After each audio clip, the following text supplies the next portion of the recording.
fact, in some ways, for me, and I think this is common for people, when someone comes to you with a problem, your instinct tends to be, let me think about how I would handle this, or let me give advice. Right. And instead, probably the most empowering thing about this, including when somebody comes to you with a mental health challenge, is what would be most helpful to you? And I wish that, like, just at some point, every single person, probably in high school, got that education of if someone is struggling, the number one thing you can do is ask them what would be most helpful to you. And so on the professional side, yeah, there was a skills gap. But when you take a step back, and I promise I'll stop talking in a second, and think about what it is that we do, right? We're about competitors on the field. And so much of our business is talking about how do you get the best performance out of those players on the field? Well, as a manager of people of any sort, whether they're a wide receiver or somebody in accounting or a lawyer, I think the objective should be to be how can I get the best performance out of these people?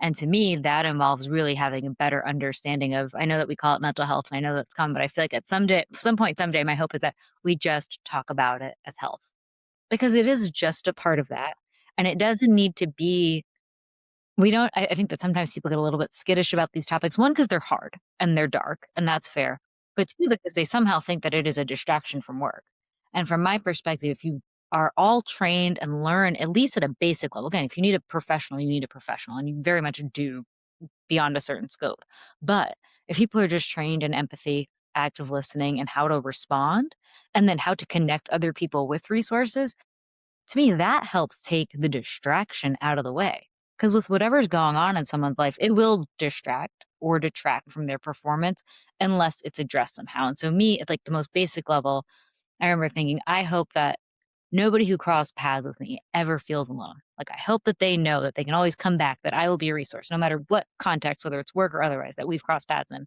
And that doesn't mean that I'm forever need to be someone that they rely on. It means that I have been specifically trained to help give them the tools to figure out what they might need to get through a particularly difficult moment, right? But I'm handing them the umbrella for when the storm passes and then letting them go on their way.